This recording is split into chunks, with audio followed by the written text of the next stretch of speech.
আমার সামনে আপনারা যারা আছেন, আখেরাতে সবার বিশ্বাস আছে না? তো রাসূল বলতেছে আল্লাহ কিছু মানুষকে মুখের উপর উল্টাইয়া দেবে। কিলা ইয়া রাসূলুল্লাহ কাইফা ইয়ামশুনা আলা উজুহিহিম, প্রশ্ন করা হলো রাসূল মুখের উপরে মানুষ আবার কেমনে হাঁটবে? আল্লাহর নবী জবাব দেন আল্লাযী আমশাহুম আলা আকদামিহিম কাদিরুন আলা ইউমশিয়াহুম আলা উজুহিহিম, যে আল্লাহ মানুষকে দুনিয়ায় পায়ের উপরে হাঁটান, কিয়ামতের দিন মুখের উপরে হাঁটানোর ক্ষমতা আল্লাহর আছে না নাই? মুখের হেফাজত করে। মানুষ বললে মিথ্যা বলবেন না, মিথ্যা সাক্ষী দেবেন না। সুখরঞ্জন বালি যেই লোকটা হিন্দু, আল্লামা সাইদির বিরুদ্ধে আদালতে মিথ্যা সাক্ষী দিতে রাজি হয় না। একটা হিন্দু যদি বোঝে তোরা মুসলমানের কুলাঙ্গার সন্তান, তোরা বুঝলি না।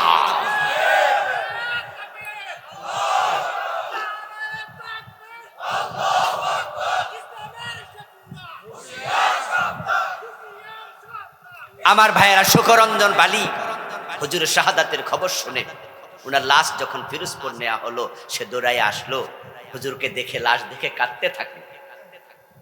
হাইকোর্টের সামনে থেকে সুখরঞ্জন বালিকে কিডন্যাপ করা হলো, কারণ সে বলেছিল যে আমার ভাইকে সাইদি হত্যা করছে, এ মিথ্যা সাক্ষী আমি দিতে পারবো না।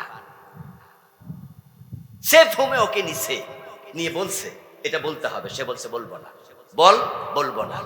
পরে কোর্টে নিচ্ছে, ওই দিন জেরা হবে, সে আদালতের সামনে গিয়ে বলছে আমি এটা বলতে পারবো না, এই লোক আমার ভাইকে মারে নাই, আমি কেন বলবো, পারবো না। পরে সেখান থেকে কিডন্যাপ করে ইন্ডিয়া 5 বছর নিয়ে রাখছে, ওখানে জেলখানা। তুমি না আখিরাতে বিশ্বাস করো? সুখরঞ্জন বালি তো হিন্দু। কোন কারণে দোস্ত? কিছু চাকরি, কিছু টাকা, একটু সুযোগ সুবিধা, হ্যাঁ দুনিয়ায় পাবে, কিন্তু আখেরাতে যেদিন আল্লাহ উল্টাবে তোমার টাকা কোনো কাজে আসবে না। এখন যারা উল্টে যাবে তাদের পরবর্তী অবস্থা কি? কোরআন মাজিদ আল্লাহ তাআলা বলছেন ইউরাফুল মুজরিমুনা বিসীমাহুম ফায়ুখাযু বিন-নাওয়াসি ওয়াল আকদাম, যে মানুষগুলো উল্টে যাবে তাদেরকে ফেরেশতারা দেখেই বুঝবে সে পাপিষ্ঠ, বড় জালেম। ফেরেশতা তাকে হাসরের ময়দানে ঢুকতে দেবে না, বরং হাসরের ময়দানে প্রবেশের আগেই তার কপালের চুলে এবং তার পায়ের তলায় ফেরেশতা 2 হাত দিয়ে ধরে মেরুদণ্ডের হাড্ডিটা ভেঙে ফুটবলের মতো গোল করে জাহান্নামে ফেলে দেবে। সূরা রহমানে আল্লাহ বলছে ইউরাফুল মুজরিমুনা বিসীমাহুম, এই উল্টে যাওয়া দেখেই বোঝা যাবে জালেম। দুনিয়া হাজী সাহেব 700, ওরে বাবা রে বাবা, এই মিথ্যুকের সাপোর্টার, মিথ্যুকের দলের কর্মী নেতা, কত বড় লম্বা দাড়ি রে বাবা। পরে 5 তারিখ 6 তারিখে দাড়ি মারি কামাইয়া নৌকা উঠছে পলাইতো, ঠিক না? আজীব। এই যে দরবেশ বাবা, কেন দাড়ি সাজতে হবে? কেন দাড়ি সাজতে হবে? এত নিচে কেন নামতে হবে? আল্লাহ বেজ্জতি করছে, দাড়ি কামাইয়া পড়ানোর সুযোগ আল্লাহ দেয় নাই। সেদিন ফেরেশতারা ধরবে মাথার চুলের অগ্রভাগে, নাওয়াসি নাসিয়াতুল মুহসান, নাসিয়াত মানে কপালের চুলের আগা, ফেরেশতা এখানে ধরবে। আল্লাহ বলছে আকদাম, কদম শব্দের বহু বচন, কদম মানে পায়ের তলা। ওই যে পা তো থাকবে উপরে, মাথা থাকবে নিচে, এক হাত দিয়ে নিচে ধরবে, আর এক হাত দিয়ে উপরে ধরবে, উল্টা করে ভেঙে ফেলবে, মেরুদণ্ড গোল বানায়। সূরা কাহফে আল্লাহ বলছে ফালা নুকিমু লাহুম ইয়াউমাল কিয়ামাতি ওয়াজনা, এবং এই মানুষগুলোর জন্য আমি কিয়ামতের দিন দাড়ি পাল্লা দাঁড় করাবো না, তাদের আমলনামা কোনো ওজন দেব না, এগুলোকে হিসাব ছাড়া জাহান্নামে ফেলে দেব। ও প্রিয় ভাইরা, যারা আপনারা আমার সামনে আছেন, আমিও জানি এখানে আমরা সবাই এক দলের লোক না। যে কথাগুলো এতক্ষণ যাদের বিরুদ্ধে বললাম পার্সোনাল শত্রুতা না, এটা তাদের কৃতকর্ম শুনাইলাম। কারণ যারা জালেম তাদের সহযোগী যে হয় সেও জালেম হয়। আপনি যেন তাদের মতো না হন। তওবা করেন, তওবা করেন। আল্লামা সাইদি রহমতুল্লাহি আলাইহি এই 13টা বছর যদি জেলখানার বাহিরে থাকতো, মাহফিল করার সুযোগ পাইতো, উনার হাতে আরো কয়েক হাজার কাফের মুসলমান হইতো। হইতো না ভাই, হইতো না? ওনার প্রতিটা মাহফিলে 2 জন 4 জন 10 জন 20 জন মুসলমান হয়েছে। এই লোকটারও কেন জেলে দিতে হবে? তারে কেন মারতে হবে? উনার পরিচিতি তো রাজনৈতিক নেতা হিসাবে আমাদের কাছে ছিল না, উনার আমাদের কাছে বড় পরিচিতি কোরআনের মুফাসসির, ঠিক কি না? এই জন্য দেখেন না তার ইন্তেকালের দিন বাংলাদেশের আলিয়া, কওমি, আহলে হাদিস, মাযহাবি, লা মাযহাবি এবং মোটামুটি সব ঘরানার আলেম কষ্ট পেয়েছে। তা আপনি তার সাপোর্টার কেমনে হন? জালেমের পক্ষে কেমনে জানেন? জিহ্বার হেফাজত করেন। এখন জিহ্বার হেফাজত আল্লাহর হাবিব শিখিয়েছেন, এটা করো। এক সাহাবী রাসূলুল্লাহর কাছে গিয়ে জিজ্ঞাসা করলেন, ইয়া রাসূলুল্লাহ মা তাখাফু আখওয়াফু আলাইয়া, হুজুর আমার জন্য সবচেয়ে বড় ক্ষতিকর কি? কে আমার সবচেয়ে বড় দুশমন? কে আমার জন্য জাহান্নামে যাওয়ার প্রধান কারণ হবে? ফাআখাযা বিলিসানি নাফসি ফাকালা হাদা। আল্লাহর হাবিব নিজের জিহ্বাটা একটু বের করলেন, তারপরে জিহ্বাটা ধরে বলেন, তোমার সবচেয়ে বড় দুশমন তোমার নিজের জিহ্বা। এই জন্য মিথ্যা বলবেন না, গীবত করবেন না। তাহলে এতক্ষণ যে আমি শেখ হাসিনার নাম নিয়ে কইলাম, গীবত হয়ে গেল না? হুজুর আপনি ওয়াজ করতেছেন গীবত করবেন না, আপনি যে গীবত করলেন, তার উত্তর কি? এই জাতীয় কথা বলা হবে না যাইতে যাইতে, কিন্তু কইব হুজুরে কইছে গীবত করো না, তো হুজুরে তো শেখ হাসিনা। এই জন্য মাসলা জানতে হবে, আপনাদের মাসালা বুঝতে হবে। যারা জালেম হয়, যারা জাতির জন্য ক্ষতিকারক হয়, তাদের বিরুদ্ধে জাতিকে সজাগ করা গীবত হয় না।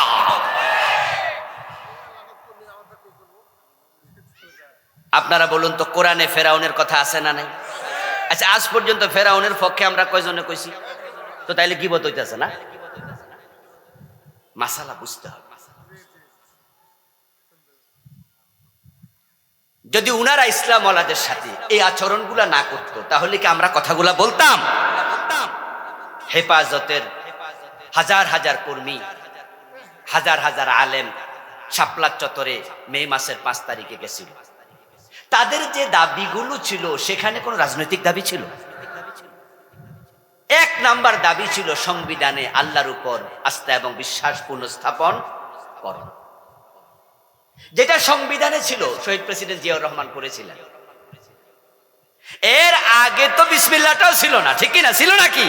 সংবিধান যারা লিখে 72-তে, ডক্টর কামাল হোসেন নামে না মুসলমান, এগুলো মুসলমানদের দুশমন। এই ডক্টর কামাল হোসেনের নেতৃত্বে যে সংবিধান লেখা হয়, যে সংসদে সংবিধানকে অনুমোদন করে, ওই সংসদে যারা নেতা ছিল, তৎকালীন 72-তে প্রধানমন্ত্রী ছিল, প্রেসিডেন্ট ছিল, বিসমিল্লাহ ছাড়া সংবিধান মুসলমানের দেশে তারা কিভাবে অনুমোদন দেয়? সবগুলো এক তালের লোক, আর আপনি তাদের সাপোর্টার। মুসলমানের সকল কাজে শুরুতে কার নাম? বলে না, বলে না, কথা বলেন না। কার নাম? খাইতে কার নাম? ঘুমাইতে কার নাম? চলতে কার নাম? গাড়িতে উঠতে কার নাম? টয়লেটে ঢুকতে কার নাম? মসজিদে ঢুকতে কার নাম? বইয়ের বিছনায় যাইতে কার নাম? তো তোমার এত বড় সংবিধান, এখানে আল্লাহর নাম থাকবে না? যেটাকে সংসদে দাঁড়িয়ে বলো মহান সংসদের পবিত্র সংবিধান, আল্লাহর নাম ছাড়া কেমনে পবিত্র হইল? আমার দোস্ত, আল্লাহর নামের সাথে কেন দুশ্মনী? কেন ভালো লাগবে না? ও বন্ধু, শহীদ প্রেসিডেন্ট জিয়াউর রহমান সাহেব এসে তিনি বিসমিল্লাহ লাগাইলেন। এর আগে তো বিসমিল্লাহটাই ছিল না। তারপরে আসলো সংবিধানে আল্লাহর উপর আস্থা এবং পুনর্বিশ্বাস, এটাই হলো সংবিধানের মূলনীতি। পরে এটাও পরে তারা বাদ দিয়ে দিল। হেফাজত ইসলাম বলল এটা চলবে না, আল্লাহর উপর আস্থা বিশ্বাস আবার স্থাপন করো। এইভাবে 13টা দাবি তারা দিল। ও দুস্থ, এমনও তো হতে পারত ও হেফাজতের আমি মুফতি আহমদ শফি রাহমাহুল্লাহ, ও নায়েবে আপনার সেখানকার সেক্রেটারি জেনারেল জুনাইদ বাবু নগরী, আপনারা বড় বড় 5 জন আলেম আসেন না, এসে গণভবনে আপনাদের 13 দফা লিখিত আকারে আমার কাছে দিয়ে যান। আমি ক্যাবিনেট নিয়ে বসবো, তারপরে এবার কয়টা বাস্তবায়ন করা যায় আমি বিবেচনা করব। আপনারা লোকদেরকে বাড়ি চলে যেতে বলেন, 10 জন আমার কাছে আসেন। যদি এইভাবে পরামর্শ দিত তাহলে গুলি করার প্রয়োজন ছিল না। ওই যে ফোলা ফান্ডে যেমন রাজাকারের নাতিপুতি কইয়া দিছে, মানে অহংকারে তার কলিজা ফেটে যেত। ঠিক আছে, ঠিক আছে, রাত আসুক, দেখা হবে রাতের বেলায়। ঠিক রাত এসেছে, রাত আসার পরে বাতি নিভিয়ে দিয়েছে, তারপর গুলি শুরু হয়ে গেছে। এমন ঘটনাও শোনা যাচ্ছে সেদিন যারা গুলি করেছিল তারা বাংলাদেশের পুলিশ ছিল না, ইন্ডিয়া থেকে পুলিশ আনা হয়েছিল।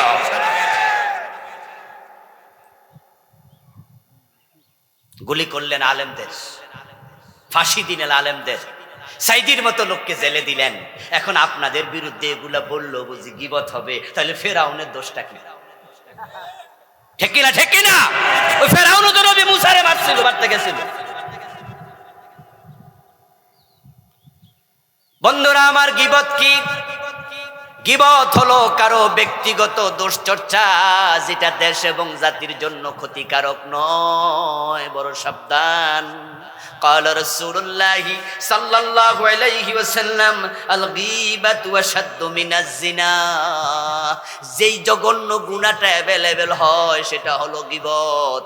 খাবার টেবিলে বসেও জিনার মতো গুনাহ, গীবত হলো জেনার চেয়ে আরো জঘন্য। হাজি গাজী মাওলানা হুজুর সবাই আমরা গীবত মাঝে মাঝে করে ফেলি, এটা বড় জঘন্য পাপ রে ভাই। রাসূল যখন বললেন জেনার চেয়ে গীবত খারাপ, এক সাহাবী তো বুঝলেনই না, তিনি দাঁড়ায়া গেলেন, ইয়া রাসূলুল্লাহি কাইফাল গীবাতু আশাদ্দু মিনাজ জিনা। গীবত জেনার চেয়ে কেমনে খারাপ আমি বুঝলাম না। রাসূল জবাব দেন, শোনো, ইন্নার রাজুলা ইয়াজনি ফায়াতু সুম্মা ইয়াতুবুল্লাহু আলাইহি ওয়া ইন্না সাহিবাল গীবা লা ইউগফারু লাহু হাত্তা ইয়াগফিরাহা লাহু সাহিবু। সাহাবী বলো, হুজুর জেনা তো বড় মারাত্মক জিনিস, কিন্তু গীবত তো আমরা নরমালি এটাকে হালকা মনে করি, কিন্তু আপনি বললেন জেনার চেয়ে খারাপ কেমনে? রাসূল জবাব দেন, শোনো, কোন ব্যক্তি জেনা করার পরে গোপনে তাওবা করবে, এমনও হতে পারে আল্লাহ ক্ষমাও করে দেবে গোপনে।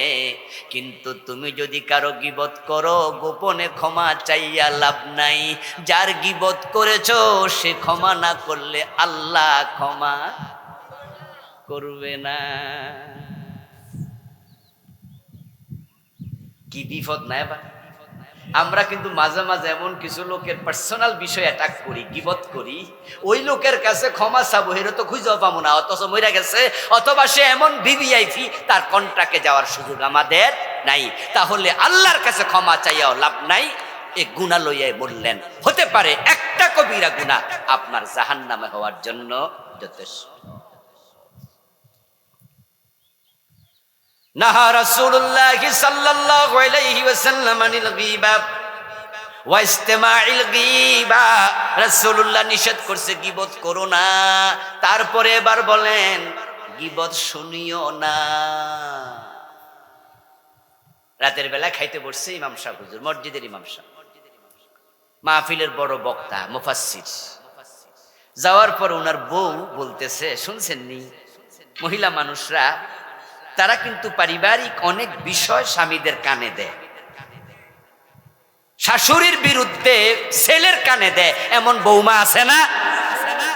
শাশুড়ির প্রতি ছেলেকে বিরূপ করে, মায়ের প্রতি সন্তান। শুনছেন নি আপনার মা এটা আমারে কইতে পারেন, শুনছেন নি আপনার ভাবি আমার এটা কইছে। যখন অন্য নারী অন্য ব্যক্তির ব্যাপারে কথা শুরু হয়ে গেল, পার্সোনাল বিষয়, তখন আপনি কি বলবেন? রাসূল বলছে গীবত শুনিও না, গীবত তো করবা, এ না শুনবা না। আপনি তখন বলবেন যে ঠিক আছে, তাহলে বিষয়টা উনার সামনে বলো, উনাকে আমি ডাকি, মারে ডাকি। তো তোমার তো আমার মায়ের ব্যাপারে অভিযোগ, আচ্ছা ঠিক আছে আমার মাকে ডাকি। তখনই আপনার বউ বলবে না আম্মার সামনে কমো না, বলে যাহা সামনে বলার সাহস নাই তা পিছনে বলিও না, গীবত শেষ। আচ্ছা আমার ভাইয়ের বউয়ের ব্যাপার অভিযোগ, আমার ভাস্তির ব্যাপার অভিযোগ, আমার আপন বোন নিয়ে তুমি কথা বলছো, দ্যাটস ওকে, আমার বোনকে ডাকি। আপনার বউ বলবে না না না আফার সামনে কমো না, তাহলে চুপ থাকো, যা সামনে বলবে না তা পিছনে বলবে। কিন্তু আমরা কি করি, আমরা এবার শুনতেছি মনোযোগ দিয়া, কারণ বউ তো আমার প্রেয়সী, আমার কাছের মানুষ, আমার মহব্বতের একজন কলিজার টুকরা, আমার অর্ধাঙ্গিনী, উনি বলবে আমি শুনবো না, এটা কি হয়? আমি বলছি আচ্ছা আচ্ছা, হয়ে গেছে গীবত স্বরূপ। এবার আমার ছেলেটা বলে আব্বা আম্মা ঠিক কইছে, শাশি আসলেও খারাপ। এবার আমার মাইয়া কয় আব্বা আরো খারাপ। শয়তান কয় একটু আগুন লাগাইছি, কেউ তেল ডালে কেউ ঘি ডালে, জ্বলুক আগুন, একসাথে সব জ্বলে যাবে। এক গীবতে বাবা মা ছেলে মেয়ে সবাই একসাথে, শয়তান হাততালি দেয়। হাজী সাহেবরে দিয়া জেনা করাইতে পারবো না, মাওলানা সাহেবরে দিয়া জেনা করাইতে পারবো না, কিন্তু ওকে দিয়ে গীবত করানো সহজ। সাবধান মুসলমান। রাসূলুল্লাহ সাল্লাল্লাহু আলাইহি ওয়াসাল্লামের কাছে মা আয়েশা একদিন হযরত সাফিয়া বিনতে হুই বিন আখতাব, উনার সতীন রাসূলুল্লাহর আরেকজন স্ত্রী হযরত সাফিয়ার ব্যাপারে মন্তব্য করলেন, যেটা পার্সোনাল অ্যাটাক ছিল, গীবত। মা আয়েশাকে রাসূলুল্লাহ সাল্লাল্লাহু আলাইহি ওয়াসাল্লামের সামনে রাসূল যখন আসলেন, মা আয়েশা জিজ্ঞাসা করে এতক্ষণ কোথায় ছিলেন? রাসূল বলে কেন? এতক্ষণ সাফিয়ার ঘরে ছিলাম। তখন মা আয়েশা বলতেছে হাসবুকা মিন সাফিয়াতা, তাহলে আপনি সাফিয়ার ঘরেই থাকতেন, এ নাইলেন কেন? স্বামী স্ত্রীর কিছু হালকা টকজল মিষ্টি আলাপ। সতীন তো সতীনের ঘর থেকে আসছে, মা আয়েশা গড়ির দিকে হয়তো তাকাচ্ছে, গড়ি তো তরকারি ছিল না, সময়ের দিকে দেখছে, কিরে ওই ঘরে এত সময় কেন দেয়, আমার ঘরে কেন আসছে না? হয়তো রাসূলকে পাওয়ার জন্য উনি উদ্গ্রীব, তাই বলছে এতক্ষণ সাফিয়ার সাথে গল্প করছিলাম। কই যে সাফিয়া, ইশারা দিছে। হয়তো সাফিয়া একটু দেখতে খাটো ছিলেন, ইশারা দিছে, ওই ওই ওই দুরা বাটন নিল থাকতো, আমার কাছে আসছেন। নবীজি জবাব দেন আয়েশা লাকাদ কুলতে কালিমাতান, তুমি সাফিয়াকে বেটে বলে তার আকৃতি নিয়ে তুমি এমন একটা কথা বললে, লাউ মুজিজাত বিমা ইল বাহর লা মুজিজাতহু, তোমার এই মুখের কথাটা এতটা জঘন্য যেটা শুনলে সাফিয়া বড় কষ্ট পাবে। আমার আকৃতি নিয়ে আয়েশা আমারে খোঁটা দিছে, তোমার কথাটা এতটাই জঘন্য, সমুদ্রের পানিতে যদি মিশানো হয় সমুদ্রের পানি সহ নাপাক হয়ে যাবে। গীবত ব্যক্তিগত এটা। আল্লাহর হাবিব জিজ্ঞাসা করছে তাদরুনা মাল গীবা, এ আমার সাহাবারা গীবত আসলে কি বোঝো? কালু আল্লাহু রাসূলু আলাম, সাহাবারা বলে আল্লাহ এবং রাসূল ভালো জানে গীবত কাকে বলে, আমরা জানি না ভালো। রাসূল জবাব দেয় গীবত হচ্ছে যিকরুকা আখাকা বিমা ইয়াকরাহু, তোমার ভাইয়ের পিছনে তুমি তাকে নিয়ে এমন কথা বললে যেটা সে কষ্ট পাবে, শুনলে অপছন্দ করবে। আমার পিছনে আপনি বললেন যে আবুল কালাম আজাদ হুজুর মাশাআল্লাহ ভালো ওয়াজ করে, এটা গীবত। যদি বলেন যে কি যে কয় কিছু বুঝে, এটা হলো গীবত। আমি যদি শুনি যে কি রে কইল রে, এই 1 ঘন্টা লাগাই এত কষ্ট করে বুঝাইলাম, উনি কইল কিছু বলে বুঝেই না, তাহলে আমার ব্যাপারে কি মন্তব্য করে? বললাম যে এই লোকটা ভালো না, মুখের ভাষা ভালো না, এই কথাটা পিছনে বললেন, এটা গীবত, শুনলে সে কষ্ট পাবে। এবার সাহাবী বলছি ইয়া রাসূলুল্লাহ ওয়া ইন কানা ফি আখি মা আকুল, হুজুর আমি যে বলেছি যাহা তাহা যদি আমার ভাইয়ের ভিতরে থাকে এটাও কি গীবত? আমি তো মিথ্যা বলিনি, আসলে তার মুখের ভাষা খারাপ। রাসূল বলে হ্যাঁ, ওয়া ইন কানা ফি আখি, তোমার ভাইয়ের মাঝে যদি সেটা থাকে ফাকাদ গাতাবতাহু ওয়া ইল্লাম ইয়াকুন ফি ফাকাদ বাহাত্তাহু, তুমি যদি সত্যটাই বলো তার পিছনে কেন বললে, এজন্য গীবত হলো। আর যদি সে এটা না করে তুমি বানাইয়া বলো, আরো জঘন্য, এটা অপবাদ, এটা বহতান, এটা আরো খারাপ। তাহলে গত 15 বছর যে সমস্ত আলেমদের বিরুদ্ধে মিথ্যা মামলাগুলো হয়েছে, এটা কি গীবত না অপবাদ? ওইটা ছোট হয়েছে না আরো বড় খারাপ হয়েছে? আরো জঘন্য। পুরা রাষ্ট্রযন্ত্র অন্যায়ের উপরে ভাসমান ছিল। মামুনুল হক ভাইকে ধইরা নিল, তারপরে মামলা দিল বউরে দিয়া। কি আসি কি আসি, তাও কিসের মামলা? দর্শন। আচ্ছা, বউ বুঝি দর্শন করা লাগে, তো বেডি বউ হয়েছে কেন? তারা প্রশ্ন করছে, উনি যে আপনার বউ তার প্রমাণ দেন, দেখেন আপনার কাবিন নামা। আচ্ছা, আমরা যে বউ লইয়া বিভিন্ন জায়গায় যাই, কাবিন নামা লইয়া যাই। আচ্ছা, বাংলাদেশে আর দ্বিতীয় কোনো ব্যক্তি খুঁজে পাবেন যার বউ প্রমাণের জন্য কাবিন নামা চাওয়া হয়েছে? তো মামুনুল হকের কি দোষ? হ্যাঁ, অপরাধ ছিল একটা। সেটা হলো যখন বস্তুগোলা ওই যে মূর্তি একটা বানাইতে চাইছিল, বিশাল জায়গা বানাইছিল, কিন্তু লাখ লাখ টাকা খরচ করে নাকি বিশাল বড় মূর্তি, বঙ্গবন্ধুর মূর্তি বানাইছে, এটা এনে বসাবে। উনি একটা জনসভায় বলছিলেন, এখানে মূর্তি বসালে বুড়িগঙ্গায় ফেলে দেয়া হবে। মনে আছে না নাই? উনি বলছে বুড়িগঙ্গায় ফেলে দেবে। আচ্ছা, মূর্তির বিরুদ্ধে মুসলমান কথা বলবে না? মুসলমান কি মূর্তি বানাবে না ভাঙবে? ইব্রাহিম নবী ভাঙছে না বানাইছে? শাহজালাল ভাঙছে না বানাইছে? আমাদের প্রিয় নবী মুহাম্মদ 360টা মূর্তি কাবা থেকে সরাই দিয়েছে, সরাই নাই? জাল হাক্কু ওয়া যাহাকাল বাতিল ইন্নাল বাতিলা কানা যাহুকা। সত্য এসেছে, মিথ্যা থাকবে না। মুসলমান মূর্তি বানাতে আসে নাই। তারা লাগাতার 15 বছর ক্ষমতা পাইয়া এমন বেপরোয়া হয়ে গেল যে আমরা আলেমরা বলেছি, আরে বাবা, মূর্তি বানায়ও না, রহমতের ফেরেশতা নামবে না, এটা হারাম, এটা নিষেধ। বঙ্গবন্ধুর প্রতি আমাদের অশ্রদ্ধা নাই, উনাকে আমরাও ভালোবাসি, তিনি স্বাধীনতার স্থপতি ছিলেন, কিন্তু তাই বলে মূর্তি বানাতে হবে কেন? মূর্তি তো আমার বাবারটা বানাইলে আমি তারও বিরুদ্ধে কথা বলবো, এটা আমার ঈমান। কথা কি ক্লিয়ার না? কেউ যদি আমার বাবার মূর্তি বানাতে চায়, আমরা বলবো বানান? বলবো না, এটা অসম্ভব। না না না, হুজুররা বোঝে না, হুজুররা বোঝেই না। আমরা তো মূর্তি বানাই না, আমরা বানাই ভাস্কর্য। প্রিয় দিনী ভাইয়েরা, আমি আপনাদের সম্মুখে পবিত্র কোরআন মাজিদ থেকে সূরাতুল বাকারার 208 নম্বর আয়াতে কারিমা তেলাওয়াত করেছি। নবীজি সাল্লাল্লাহু আলাইহি ওয়াসাল্লামের পবিত্র মুখ অনুসৃত ছোট ছোট 3টি হাদিস পড়েছি। আল্লাহ তাআলা তৌফিক দিলে এখান থেকে কিছু কথা বলবো ইনশাআল্লাহ। আসরের আজান হয়ে যাবে 4:30 মনে, নাকি 3:45? 4:15, এদিকে 4:30। আমরা ইনশাআল্লাহ 55 মিনিট সময় পাবো আশা করছি কথা বলতে। বিষয় দেয়া হয়েছে জবানের হেফাজত। আমরা জানি যে ইসলামে একটি পূর্ণাঙ্গ জীবন বিধান। ইসলামে মানুষের জীবনের এমন কোনো দিক নাই যে প্রসঙ্গে আলোকপাত করা হয় নাই, সব আছে।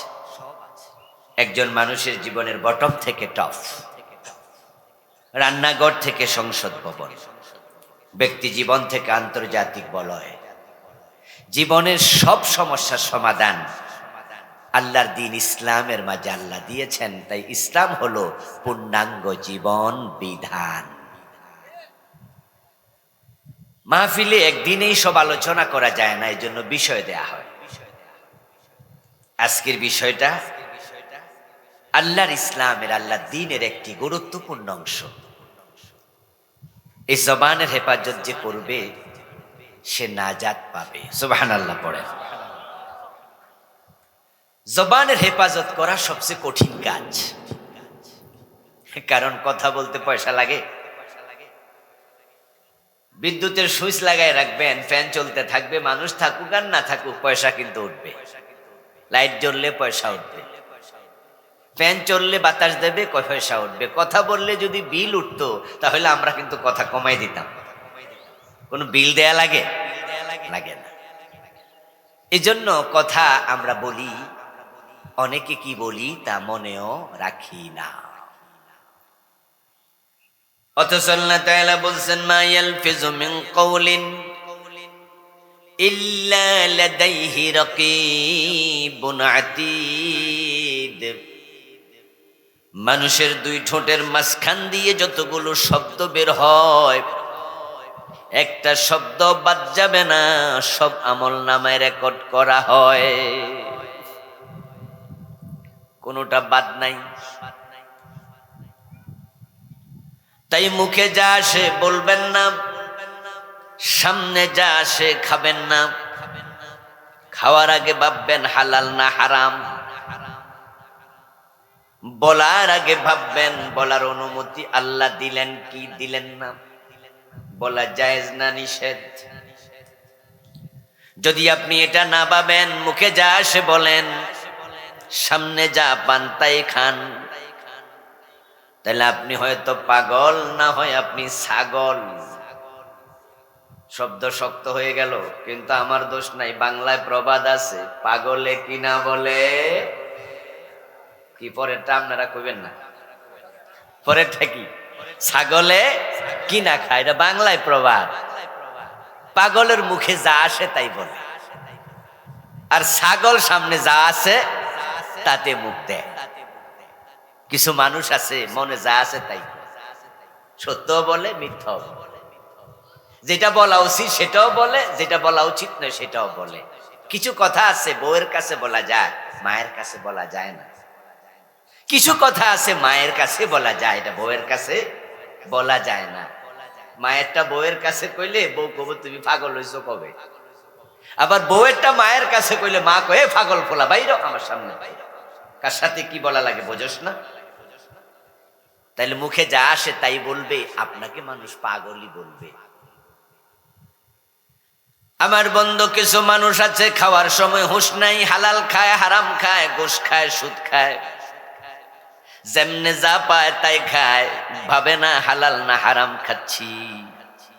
আমার রাসূল বলেছেন, ইয়াতি আলান নাসি জামানুন লা ইউবালিল মারউ মা আখাযা মিনহু আমিনাল হালালি আম মিনাল হারাম।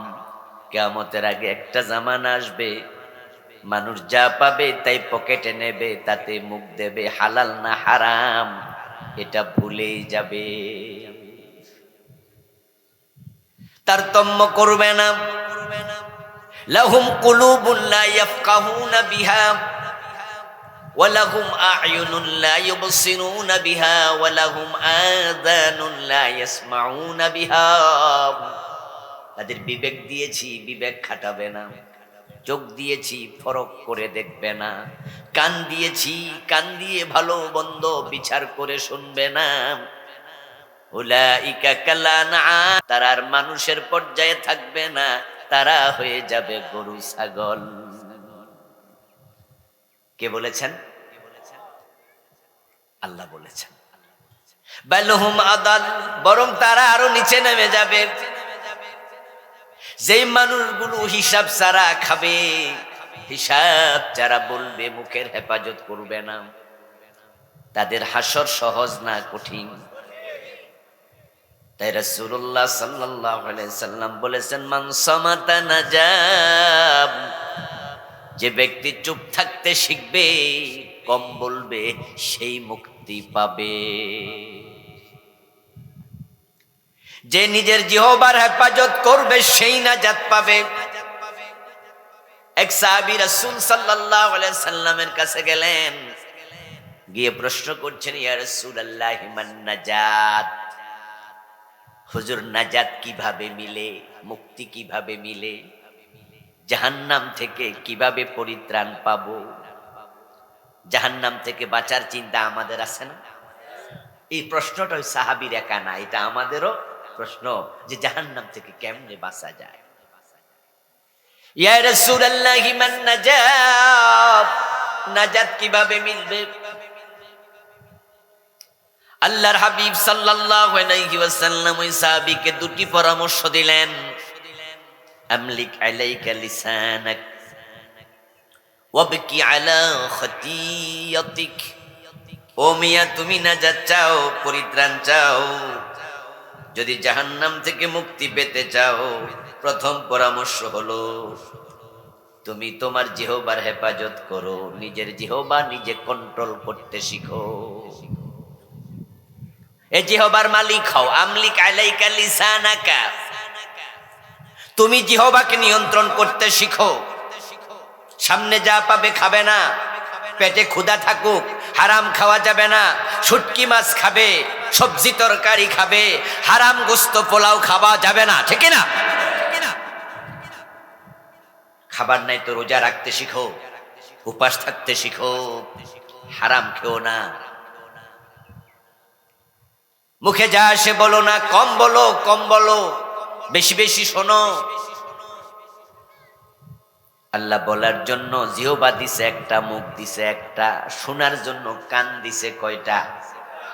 আল্লাহ বুঝাইলেন বলবে কম, শুনবে বেশি। আর আমরা শুনি কম, বলি বেশি। চান্স পাইলে আর ছাড়ি না। আসন আর ভাষণ চাইলে কেউ ছাড়ে না। আসন আর ভাষণ পাইলে আর ছাড়ে না। তাহলে হুজুর আপনি যে কইতাছেন সারাক্ষণ কথা, এবার উত্তর হলো কাউলুল মারুফুন সাদাকা। যদি ভালো কথা বলো, চুপ থাকার চেয়ে সেটা ভালো, সেটা সাদাকার সওয়াব হতে থাকে। কথা বুঝলেন? কোন কথা বলা নিষেধ? যেটা খারাপ। চুপ থাকেন মানে খারাপটা কইেন না। এখন আমি আপনাদেরকে আজকে ওয়াজ শোনাবো, জিহ্বার হেফাজত করো, কথা কম বলো। এই ওয়াজ শুনা বাড়ি রওনা দিছেন। ওই রাস্তা যাওয়ার পরে এক ব্যক্তি এখান দিয়ে যাচ্ছে মোটরসাইকেল চালাইয়া। এই ব্যক্তি পথ চিনে না। আপনারা জিজ্ঞাসা করলো, চাচা আজমতপুর কোন দিকে? আপনার মনে পড়ে গেছে আজাদ হুজুর কইছে কথা যত কম বলি ততই ভালো। তাই আজমতপুর কোনটা আপনি রাস্তা দেখান না, চুপ করে আছেন।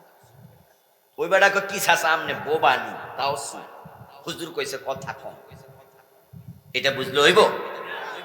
কাউলুম মারুফুন সাদাকা, ভালো কথা হয় সাদাকা। কিন্তু খারাপ বলো না, মিথ্যা বলো না, গীবত করো না, চুগলখড়ি করো না। মানুষের ক্ষতি হয় এমন কোন কথা মুখে এনো না। মুখটাকে হেফাজত করো। আমলিক আলাইকা লিসানাক, রাসূল প্রথম পরামর্শ দিলেন মুখের হেফাজত। দ্বিতীয় পরামর্শ ওয়াবকি আলা খতিয়াতিক, এবং যে গুনাহগুলো করেছো ওই গুনার জন্য চোখের পানি ছেড়ে দিয়ে কাঁদো। যে মুখের হেফাজত করবে, চোখের পানি ছেড়ে কাঁদবে, সে ইজিলি জান্নাত পাবে, সহজে জান্নাত পাবে, তার নাজাত মিলে যাবে। আমরা সহজে জান্নাত পেতে চাই না? তাহলে দুটি কাজ। অপরাধের জন্য চোখের পানি ছেড়ে দিয়ে কাঁদতে শিখুন। قال رسول الله صلى الله عليه وسلم ما من عبد مؤمن يخرج من عينيه دموع ولو كان مثل راس الذباب من خشية الله। রাসূলুল্লাহ বলছেন, যখন কোন মুমিন আল্লাহর ভয়ে কাঁদে, তার চোখ থেকে মাছির মাথা পরিমাণ পানি যদি বের হয়, হাত্তা ইউসিবা হাররা ওয়াজহিহি ইল্লা হারামাল্লাহু আলাইহিন নার, ওই চোখের পানিটা তার গাল পর্যন্ত আসার সাথে সাথে আল্লাহ তার জন্য জাহান্নাম হারাম বানায়া দেয়। এজন্য রাসূল পরামর্শ দিলেন, নাজাত চাও আমার সাহাবী, তাহলে কাঁদতে শিখো, কাঁদতে শিখো। দুটি ফোঁটা আল্লাহর কাছে খুব প্রিয়। একটা হলো শহীদের রক্তের ফোঁটা, আর একটা হলো মুমিনের চোখের পানির ফোঁটা। এই দুটিতে জাহান্নাম হারাম হয়, জাহান্নামের আগুন নিভে যায়। এজন্য শহীদ হওয়ার জন্য অন্তরে তামান্না লাগবে। শাহাদাত আল্লাহর বড় নিয়ামতের নাম। যদি আপনি শহীদ হতে পারেন, রক্তের ফোঁটা জমিনে পড়ার সাথে সাথে আমলনামার সব গুনাহ আল্লাহ মাফ করে দেয়। ফারুক আযম ওমর রাদিয়াল্লাহু তাআলা আনহু আল্লাহর কাছে দোয়া করতেন, আল্লাহুম্মা রযুকনি শাহাদাতান ফি সাবিলিক ওয়াজআল মাউতি ফি বালাদি রাসূলিক। ও আল্লাহ, তোমার পথে শহীদ হওয়ার তৌফিক আমি ওমরকে দাও। এবং আমার মৃত্যুটা তোমার নবীর শহর মদিনাতে দিও, আমাকে শাহাদাত দিও, আমার মৃত্যুটা মদিনাতে দিও। ওমরের দুটা দোয়াই আল্লাহ কবুল করেছেন, তিনি মদিনাতে নামাজরত অবস্থায় শাহাদাত বরণ করেছেন। ওনাকে আক্রমণ করা হয়েছিল মসজিদে, পরে তিনি শহীদ হলেন। চোখের পানি ছেড়ে দিয়ে কাঁদো, জবানের হেফাজত করো। যারা জবানের হেফাজত করবে না তাদের উপায় নাই, উপায় নাই। মানুষকে জাহান্নামে সবচেয়ে বেশি নিবে তার জবান এবং তার লজ্জাস্থান। আল্লাহর হাবিব একদিন জিজ্ঞাসা করলেন, তাদরুনা মা আকসারু মা ইউকসিরু ইদখিলুন নাস আল জান্নাহ, তোমরা জানো নাকি কোন দুটি জিনিস, কোন বস্তুগুলো মানুষকে জান্নাতে বেশি বেশি নেবে, কোন জিনিস মানুষকে জান্নাতে বেশি বেশি ঢুকাবে? তার মাঝে বলেন, একটা হচ্ছে হসনুল খুলক, আরেকটা হলো তাকওয়াল্লাহ। যার চরিত্র চমৎকার, যার তাকওয়া বেশি, এই দুইটা গুণ তাকে জান্নাতে ঢুকাইয়া দেবে। আর জানো নাকি মায়ুকসিরু ইউদখিলুন নাসান নারা, কোন জিনিস মানুষকে বেশি বেশি জাহান্নামে নেবে? তার মাঝে রাসূল বলে আল ফাম ওয়াল ফারজ, একটা হলো মুখ, আরেকটা হলো তার লজ্জাস্থান। এ দুটার কারণে মানুষ জাহান্নামী হবে বেশি। তাই রাসূল বলে, মাইয়াদমান লিমা বাইনা লাহিয়াইহি ওয়া মা বাইনা রিজলাইহি আদমান লাহুল জান্নাহ, যে তার মুখ এবং তার লজ্জাস্থান আমি নবীর কাছে জামিন দেবে, আমার অধীনে দেবে, আমি নবী তার জান্নাতের জামিন হয়ে গেলাম। মুখ হেফাজত করো, লজ্জাস্থানের হেফাজত করো। রাসূল কয়, তোমার জান্নাতের জামিন আমি নবী হলাম। যেই মানুষগুলো মুখের অপব্যবহার করবে তাদের উপর আল্লাহ এত রুষ্ট হন, এতটা রাগান্বিত হন যে হাসরের ময়দানে তাদেরকে আল্লাহ উল্টায়া মুখের উপরে হাঁটাবেন।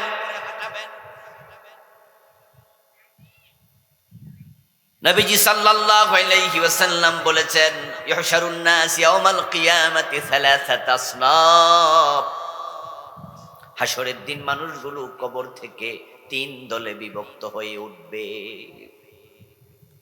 সিনফান মুশাতাব ওয়া সিনফান রুকবানা ওয়া সিনফান আলা উজুহিহিম, একদল মানুষ কবর থেকে ওঠার সাথে সাথে পিছনে অদৃশ্য শক্তি তাদেরকে ধাক্কাবে, তারা হেঁটে হেঁটে হাসরের ময়দানে রওনা দেবে। তারা হবে পদাতিক, হাঁটতে হাঁটতে হাসরের ময়দানে গিয়ে ঢুকবে, সেখানে 50,000 বছর থাকতে হবে। আর একদল মানুষ সিনফানের রুকবানা, তারা বড় সৌভাগ্যবান, তারা কবর থেকে উঠে দেখবে কবরের পাড়ে জান্নাতের গাড়ি নিয়ে ফেরেশতা দাঁড়ায় আছে। তারা কবর থেকে ওঠার সাথে সাথে ফেরেশতারা আহলান সাহলান মারহাবা ওয়েলকাম স্বাগতম বলে বলে ফুলের পাপড়ি ছিটায়া, ফুলের মালা গলায় পরায়া আল্লাহর জান্নাতের গাড়িতে তুলবে। ওই গাড়ি হাসরের ময়দানে ডুববে না, ডিরেক্ট এই ব্যক্তিকে নিয়ে ওই গাড়ি আর সে আজিমের নিচে চলে যাবে। সেখানে তারা থাকবে 8 থেকে 10 মিনিট।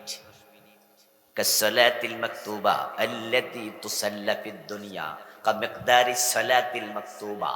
রাসূলুল্লাহ বলেন, দুনিয়ায় এক ওয়াক্ত ফরজ নামাজ পড়তে যতক্ষণ লাগে, 3 রাকাত ফরজ মাগরিব, 2 রাকাত ফরজ ফজর, ফরজ ফজর, 4 রাকাত ফরজ হলো জোহর এবং আসর এশা, ঠিক এই 4 রাকাত 3 রাকাত এক ওয়াক্ত নামাজ পড়তে দুনিয়ায় যতক্ষণ 5-7-10 মিনিট লাগে, রাসূল বলেন আর সে আজিমের নিচে তারা 8-10 মিনিট থাকবে, তারপর ডান হাতে আমল নামা দিয়ে বিনা হিসাবে জান্নাত দেয়া হবে। আর একদল বড় হতভাগা, তারা কবর থেকে ওঠার সাথে সাথে আল্লাহ তাদেরকে উল্টিয়ে দেবেন। তাদের পা চলে যাবে উপরের দিকে, মাথা চলে যাবে নিচের দিকে, ওদের মুখটাকে বাঁকা করে দেয়া হবে, তারা মুখমণ্ডলের উপরে হাঁটবে। সিনফান আলা উজুহিহিম, তারা হাঁটবে মুখের উপর। উজুহুন, ওয়াজহুনের বহু বচন, ওয়াজহুন মানে চেহারা। মাথার উপরে হাঁটাবে না, মাথা থাকবে নিচে, হাঁটবে চেহারার উপরে। মাথাকে আরবিতে বলে রাস, বহু বচন রুস।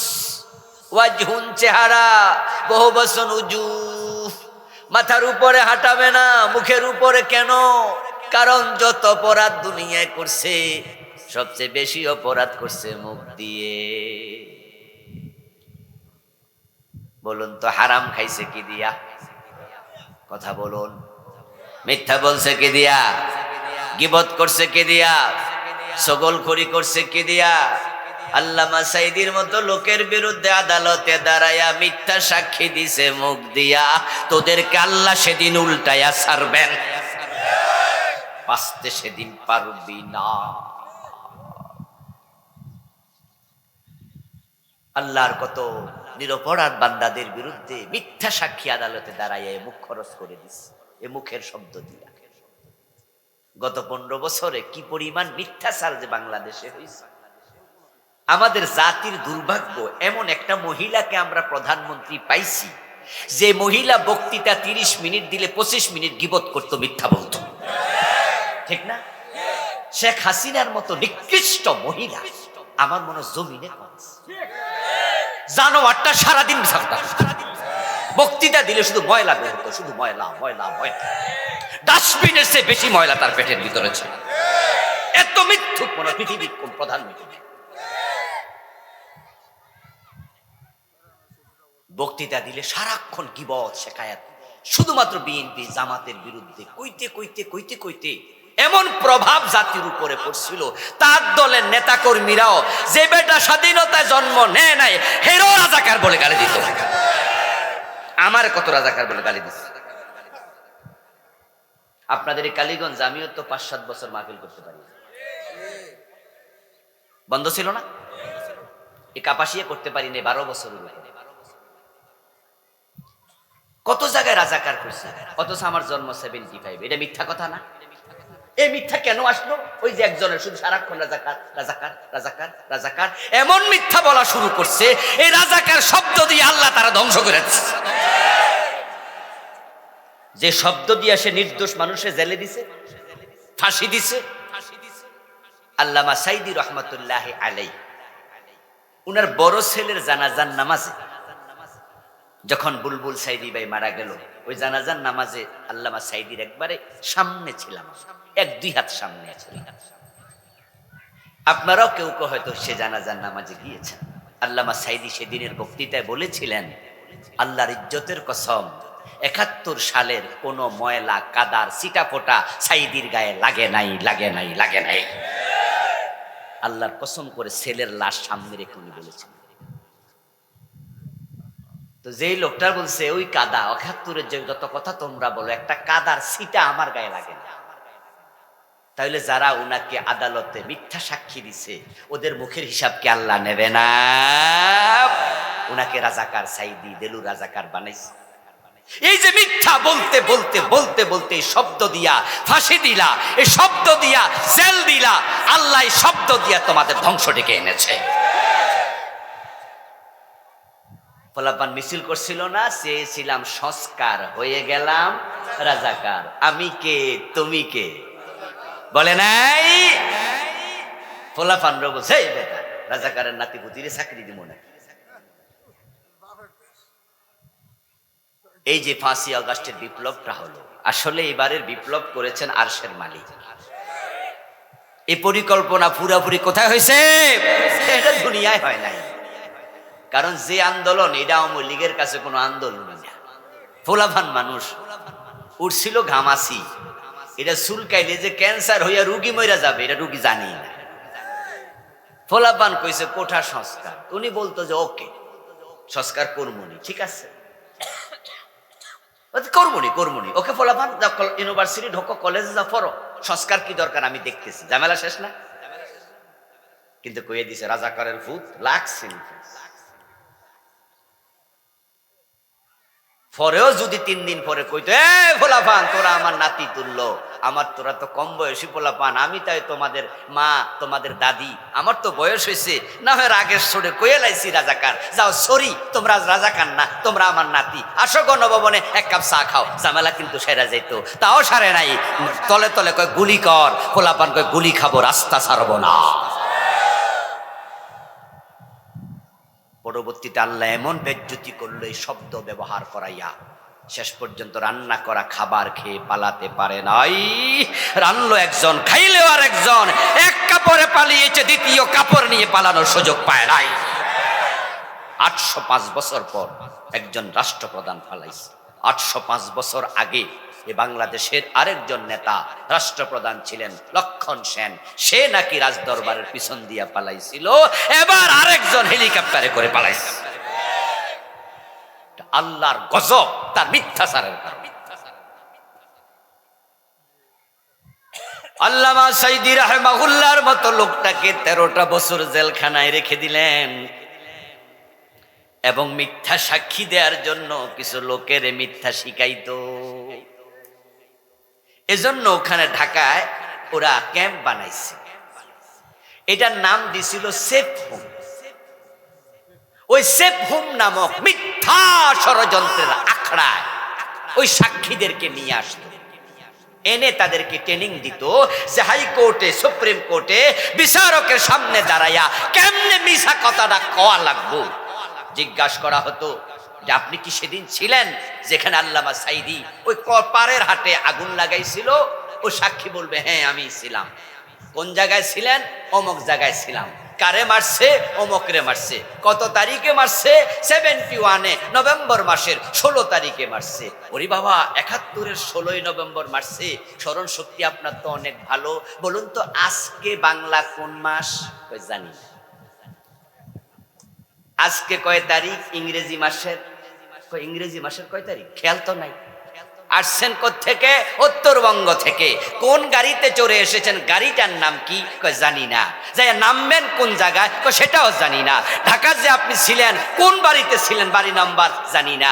ও গত রাতে বাড়িতে ছিলা সেটা জানো না, কোন জায়গায় ইসলামলা সেটা জানো না, আজ থেকে 45 বছর আগের 3 তারিখ জানো। মিথ্যুকের বাচ্চা, মিথ্যুক।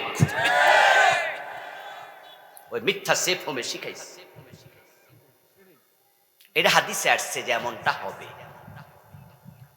কিছু মানুষের চরিত্র এমন হবে, রাসূল বলেছেন লা ইয়াজালুর রাজুল ইয়াকযিবু ওয়া ইয়াতাহাররাল কিযবা হাত্তা ইউকতাবা ইনদাল্লাহি কাযযাব। আমার রাসূল বলেন কিছু মানুষ এমন হবে, তারা শুধু মিথ্যা বলবে না, তারা মিথ্যার ট্রেনিং দেবে। দেখছেন নি 1450 বছর আগে রাসূলুল্লাহ বলে গেছে লা ইয়াজালুর রাজুল ইয়াকযিবু ওয়া ইয়াতাহাররাল কিযবা, যে সে মিথ্যা শুধু বলবে না, মিথ্যার প্রশিক্ষণ দেবে, মিথ্যার প্র্যাকটিস করবে। কেমনে মিথ্যা কথাটা কওয়া লাগবে এটা শিখানো হবে, শিখবে। হাত্তা ইউকতাবা ইনদাল্লাহি কাযযাবা, এই জালেমগুলোকে এক পর্যায়ে আল্লাহ কাযযাবদের তালিকায় নাম দেবে।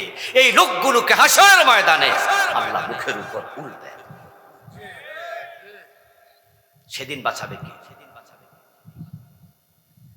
অগাস্ট বিপ্লবের পরে কিছু জালেম বাংলাদেশ থেকে পলায়া চলে গেছে। এই জালেমরা কি ভাবছে? জালেমরা ভাবছে কেউ কেউ অ্যাকাউন্টে আমার 100 কোটি টাকা আছে, 500 কোটি টাকা আছে, 1000 কোটি টাকা আছে। দেশ থেকে শত শত কোটি টাকা পাচার করছে এমন নেতা আছে না? আছে মানি। উনি তো বলছে উনার বাড়ির ফিয়ন কত কোটি টাকার মালিক? 400। তো ফিয়ন যদি 400 কোটি টাকার মালিক হয়, অফিসার কয় কোটি টাকার মালিক? আচ্ছা, ভাবছে কি? যেমন এই যে বেনজির, এই যে আপনাদের হাউন আঙ্কেল, আপনাদের বলছি কারণ এরপরেই তো কিশোরগঞ্জ, উনাদের অ্যাকাউন্টে নাকি টাকা, বেনজিরের টাকা নাকি 10,000 কোটি। আল্লাহ ভালো জানে, পত্রিকার রিপোর্ট সব ঠিক না। যে 10,000 কোটি বাদ দেন, 500 কোটি তো এই 500-700 কোটি টাকা দিন যদি 1 লাখ টাকাও খরচ করে তাও টাকা শেষ হবে না, এর আগে মরে যাবে। এত টাকা, অঙ্ক তো বিশাল। আর এই টাকা যদি ব্যাংকে রাখে প্রতি মাসে বাচ্চা দেবে না, ডিম দেবে না? ও সুদের টাকা খাইলে তো এনাফ, আসল টাকা থেকে যাবে। আচ্ছা, এখন বলুন তো ওই ব্যক্তি কি ভাবছে? ভাবছে চলে আসছি লন্ডন, চলে আসছি কানাডা, বাংলাদেশে জীবনে প্রয়োজনে আর ফিরবো না। ঠিক আছে, তাহলে তোমরা যে ফাঁসিতে ঝুলাইছি ও সাইদি তোমারে মেরে ফেলেছি। সুস্থ মানুষ, এক পর্যায়ে ওনাকে হাসপাতালে নিয়ে পরিকল্পিত ভাবে জালেমগুলো হত্যা করেছে। 8-10 দিন আগে নয়া দিগন্ত পত্রিকা রিপোর্ট করেছে আল্লামা সাইদিকে রয়ের প্রেসক্রিপশনের আলোকেই হত্যা করা হয়েছে। আমরা তখনই ধারণা করেছিলাম যে এটা হত্যাকাণ্ড, কারণ তিনি অসুস্থ হলে গাড়ি থেকে নেমে এত সুন্দর করে সালাম দিতেন না। উনি তো হার্টের রোগী, ওরা বলছে হার্টে প্রবলেম, ব্লক তো আগেই ছিল, রিং ছিল পরানো। আমরা তুমি 103 ডিগ্রি জ্বর হইলে তো হাসি আইয়া না, আর উনি কত সুন্দর করে হাসি দিয়ে জিজ্ঞাসা করছে আপনারা কেমন আছেন, বলে নাই? ছবি আপনারা দেখেছেন। ওনার ছেলে নাসিম সাইদি, যিনি 4 নাম্বার ছেলে, আব্বা আসছে শুনে তিনি চলে গেছেন হাসপাতালে। সেদিন রাতে আমিও হাসপাতালে গিয়েছিলাম, যেদিন তাকে শহীদ করা হয়। নাসিম ভাইয়ের সাথে আমার সেখানে দেখা হয়েছে। মাসুদ ভাই ছিলেন আমেরিকা, শামীম ভাই ছিলেন বাহিরে। নাসিম সাইদি ফজরের পর চলে গেল, বাবা আসছে শোনার সাথে সাথে মৃত্যু পর্যন্ত নাসিম সাইদিকে তার বাবার সাথে দেখা করতে তারা পরিকল্পনা ছিল হত্যা করবে। এখন কি ভাবছে? ভাবছে যাব না আর কানাডা থেকে। কি করবি তোরা? এই তোরা কি করবি? কিচ্ছু করতে পারবি না, কোটি কোটি টাকা আছে, বেঁচে গেলাম, দেশে ফিরবো না। আমি বলছি দোস্ত ঠিক আছে বেঁচে গেলা, কিন্তু হাসরের ময়দানে যখন আল্লাহ উল্টাবে তখন তোমারে বাঁচাবে তোমার কোন বাবা? সেদিন বাঁচাবে কোন নেতা? আমার সামনে আপনারা যারা আছেন, আখেরাতে সবার বিশ্বাস আছে না? তো রাসূল বলতেছে আল্লাহ কিছু মানুষকে মুখের উপর উল্টাইয়া দেবে।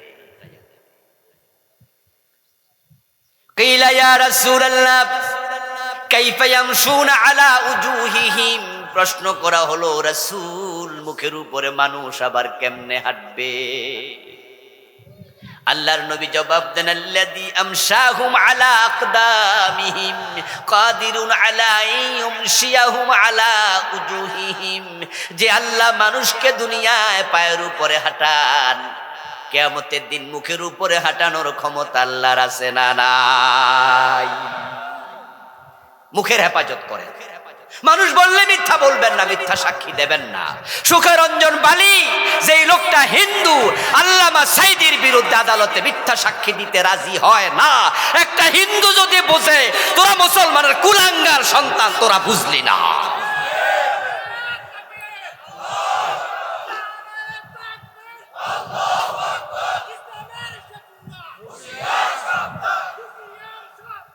আমার ভাইয়েরা, সুখরঞ্জন বালি হুজুরের শাহাদাতের খবর শুনে ওনার লাশ যখন ফিরোজপুর নেওয়া হলো, সে দৌড়ায় আসলো, হুজুরকে দেখে লাশ দেখে কাঁদতে থাকলো। হাইকোর্টের সামনে থেকে সুখরঞ্জন বালিকে কিডন্যাপ করা হলো, কারণ সে বলেছিল যে আমার ভাইকে সাইদি হত্যা করছে, এ মিথ্যা সাক্ষী আমি দিতে পারবো না। সেফ হোমে ওকে নিছে, নিয়ে বলছে এটা বলতে হবে, সে বলছে বলবো না, বলবো না। পরে কোর্টে নিচ্ছে, ওই দিন জেরা হবে, সে আদালতের সামনে গিয়ে বলছে আমি এটা বলতে পারবো না, এই লোক আমার ভাইকে মারে নাই, আমি কেন বলবো, পারবো না। পরে সেখান থেকে কিডন্যাপ করে ইন্ডিয়া 5 বছর নিয়ে রাখছে, ওখানে জেলখানা। তুমি না আখিরাতে বিশ্বাস করো? সুখরঞ্জন বালি তো হিন্দু। কোন কারণে দোস্ত? কিছু চাকরি, কিছু টাকা, একটু সুযোগ সুবিধা, হ্যাঁ দুনিয়ায় পাবে, কিন্তু আখেরাতে যেদিন আল্লাহ উল্টাবে তোমার টাকা কোনো কাজে আসবে না। এখন যারা উল্টে যাবে তাদের পরবর্তী অবস্থা কি?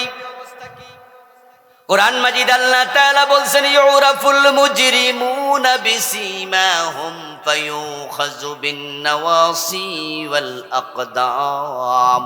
যে মানুষগুলো উল্টে যাবে তাদেরকে ফেরেশতারা দেখে বুঝবে সে পাপিষ্ঠ বড় জালেম। ফেরেশতা তাকে হাসরের ময়দানে ঢুকতে দেবে না, বরং হাসরের ময়দানে প্রবেশের আগেই তার কপালের চুলে এবং তার পায়ের তলায় ফেরেশতা দুই হাত দিয়ে ধরে মেরুদণ্ডের হাড্ডিটা ভেঙ্গে ফুটবলের মতো গোল করে জাহান্নামে ফেলে দেবে। সূরা রহমানে আল্লাহ বলছে ইউরাফুল মুজরিমুনা বিসীমাহুম। এই উল্টে যাওয়া দেখেই বোঝা যাবে জালেম। দুনিয়া হাজী সাহেব শাস্ত্র, ওরে বাবা রে বাবা, এ মিথ্যুকের সাপোর্টার, মিথ্যুকের দলের কর্মী নেতা, কত বড় লম্বা দাড়ি রে বাবা। পরে 5 তারিখ 6 তারিখে দাড়ি মারি কামাইয়া নৌকা উঠছে পলাইত, ঠিক না? আজীব। এই যে দরবেশ বাবা, কেন দাড়ি ছাড়তে হবে? কেন দাড়ি ছাড়তে হবে? এত নিচে কেন নামতে হবে? আল্লাহ বেজ্জতি করছে, দাড়ি কামাইয়া পড়ানোর সুযোগ আল্লাহ দেয় নাই। সেদিন ফেরেশতারা ধরবে মাথার চুলের অগ্রভাগে, নওয়াসি নাসিয়াতুল বহুবচন, নাসিয়াত মানে কপালের চুলের আগা। ফেরেশতা এখানে ধরবে, আল্লাহ বলছে। আকদাম, কদম শব্দের বহুবচন, কদম মানে পায়ের তলা। ওই যে পা তো থাকবে উপরে, মাথা থাকবে নিচে। এক হাত দিয়ে নিচে ধরবে, আর এক হাত দিয়ে উপরে ধরবে, উল্টা করে ভেঙে ফেলবে, মেরুদণ্ড গোল বানায়। সূরা কাহফে আল্লাহ বলছে ফালা নুকিমু লাহুম ইয়াউমাল কিয়ামাতি ওয়াজনা।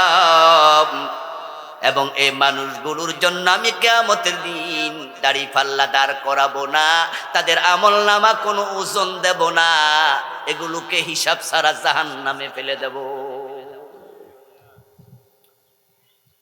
ও প্রিয় ভাইরা, যারা আপনারা আমার সামনে আছেন, আমিও জানি এখানে আমরা সবাই এক দলের লোক না। যে কথাগুলো এতক্ষণ যাদের বিরুদ্ধে বললাম পার্সোনাল শত্রুতা না, এটা তাদের কৃতকর্ম শুনাইলাম। কারণ যারা জালেম তাদের সহযোগী যে হয় সেও জালেম হয়। আপনি যেন তাদের মতো না হন, তওবা করেন, তওবা করেন। আল্লামা সাইদি রহমতুল্লাহি আলাইহি এই 13টা বছর যদি জেলখানার বাহিরে থাকতো, মাহফিল করার সুযোগ পাইতো, উনার হাতে আরো কয়েক হাজার কাফের মুসলমান হইতো। হইতো না ভাই, হইতো না? উনার প্রতিটা মাহফিলে 2 জন 4 জন 10 জন 20 জন মুসলমান হইতো। এই লোকটারও কেন জেলে দিতে হবে? তারে কেন মারতে হবে? উনার পরিচিতি তো রাজনৈতিক নেতা হিসাবে আমাদের কাছে ছিল না, উনার আমাদের কাছে বড় পরিচিত, তিনি কোরআনের মুফাসসির, ঠিক কি না? এই জন্য দেখেন না তার ইন্তেকালের দিন বাংলাদেশের আলিয়া, কওমি, আহলে হাদিস, মাযহাবি, লা মাযহাবি এবং মোটামুটি সব গোরানারা আলেম কষ্ট পাইছে। তা আপনি তার সাপোর্টার কেমনে হন? জালেমের পক্ষে কেমনে জানেন? জিহ্বার হেফাজত করেন। এখন জিহ্বার হেফাজত আল্লাহর হাবিব শিখিয়েছেন, এটা করো। এক সাহাবী রাসূলুল্লাহর কাছে গিয়ে জিজ্ঞাসা করলেন, ইয়া রাসূলুল্লাহ মা তাখাফু আখওয়াফু আলাইয়া, হুজুর আমার জন্য সবচেয়ে বড় ক্ষতিকর কি? কে আমার সবচেয়ে বড় দুশমন? কে আমার জন্য জাহান্নামে যাওয়ার প্রধান কারণ হবে? ফাআখাযা বিলিসানি নাফসি ফাকালা হাদা। আল্লাহর হাবিব নিজের জিহ্বাটা একটু বের করলেন, তারপরে জিহ্বাটা ধরে বলেন, তোমার সবচেয়ে বড় দুশমন তোমার নিজের জিহ্বা। এই জন্য মিথ্যা বলবেন না, গীবত করবেন না। তাহলে এতক্ষণ যে আমি শেখ হাসিনার নাম নিয়ে কইলাম, গীবত হয়ে গেল না? হুজুর আপনি ওয়াজ করতেছেন গীবত করবেন না, আপনি যে গীবত করলেন, তার উত্তর কি? এই জাতীয় কথা বলা হবে না, যাইতে যাইতে কিন্তু কইব হুজুরে কইছে গীবত করে না, তো হুজুরে তো শেখ হাসিনা। এই জন্য মাসলা জানতে হবে, আপনাদের মাসালা বুঝতে হবে।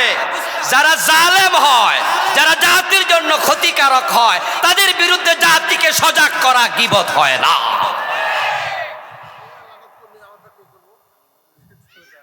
আপনারা বলুন তো, কোরআনে ফেরাউনের কথা আছে না নাই? আচ্ছা, আজ পর্যন্ত ফেরাউনের পক্ষে আমরা কয়জনে কইছি? তো তাইলে গীবত হইতেছে না? মাসালা বুঝতে হবে।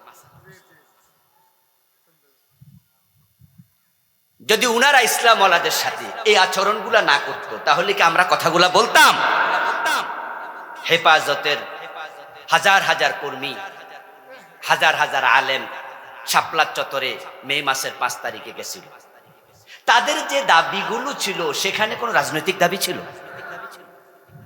এক নাম্বার দাবি ছিল সংবিধানে আল্লাহর উপর আস্থা এবং বিশ্বাস পুনঃস্থাপন করো, যেটা সংবিধানে ছিল, শহীদ প্রেসিডেন্ট জিয়াউর রহমান করেছিলেন। এর আগে তো বিসমিল্লাহটাও ছিল না, ঠিক কি না? ছিল নাকি? সংবিধান যারা লিখে 72-তে, ডক্টর কামাল হোসেন নামে না মুসলমান, এগুলো মুসলমানদের দুশ্মন।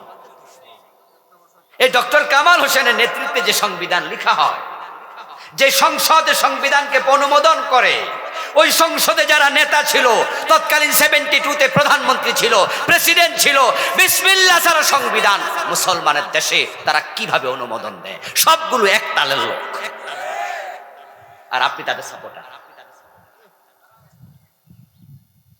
মুসলমানের সকল কাজে শুরুতে কার নাম? বলে না, বলে না, কথা বলেন না। কার নাম? খাইতে কার নাম? ঘুমাইতে কার নাম? চলতে কার নাম? গাড়িতে উঠতে কার নাম? টয়লেটে ঢুকতে কার নাম? মসজিদে ঢুকতে কার নাম? বউয়ের বিছনায় যাইতে কার নাম? তো তোমার এত বড় সংবিধান, এখানে আল্লাহর নাম থাকবে না? যেটাকে সংসদে দাঁড়িয়ে বলো মহান সংসদের পবিত্র সংবিধান, আল্লাহর নাম ছাড়া কেমনে পবিত্র হইল? আমার দোস্ত, আল্লাহর নামের সাথে কেন দুশ্মনী? কেন ভালো লাগবে না? ও বন্ধু, শহীদ প্রেসিডেন্ট জিয়াউর রহমান সাহেব এসে তিনি বিসমিল্লাহ লাগাইলেন। এর আগে তো বিসমিল্লাহটাই ছিল না। তারপরে আসলো সংবিধানে আল্লাহর উপর আস্থা এবং পুনর্বিশ্বাস, এটাই হলো সংবিধানের মূলনীতি। পরে এটাও পরে তারা বাদ দিয়ে দিল। হেফাজত ইসলাম বলল এটা চলবে না, আল্লাহর উপর আস্থা বিশ্বাস আবার স্থাপন করো। এইভাবে 13টা দাবি তারা দিল। ও দুস্থ, এমনও তো হতে পারত, ও হেফাজতের মুফতি আহমদ শফি রাহমাহুল্লাহ, ও নায়েবে আপনার সেখানকার সেক্রেটারি জেনারেল জুনাইদ বাবু নগরী, আপনারা বড় বড় 5 জন আলেম আসেন না, এসে গণভবনে আপনাদের 13 দফা লিখিত আকারে আমার কাছে দিয়ে যান। আমি ক্যাবিনেট নিয়ে বসবো, তারপরে এবার কয়টা বাস্তবায়ন করা যায় আমি বিবেচনা করব। আপনারা লোকদেরকে বাড়ি চলে যেতে বলেন, 10 জন আমার কাছে আসেন। যদি এইভাবে পরামর্শ দিত তাহলে গুলি করার প্রয়োজন ছিল না। ওই যে ফোলা ফান্ডে যেমন রাজাকারের নাতিপুতি কইয়া দিছে, মানে অহংকারে তার কলিজা ফেটে যেত। ঠিক আছে, ঠিক আছে, রাত আসুক, দেখা হবে রাতের বেলায়। ঠিক রাত এসেছে, রাত আসার পরে বাতি নিভিয়ে দিয়েছে, তারপর গুলি শুরু হয়ে গেছে। এমন ঘটনাও শোনা যাচ্ছে সেদিন যারা গুলি করেছিল তারা বাংলাদেশের পুলিশ ছিল না, ইন্ডিয়া থেকে পুলিশ আনা হয়েছিল।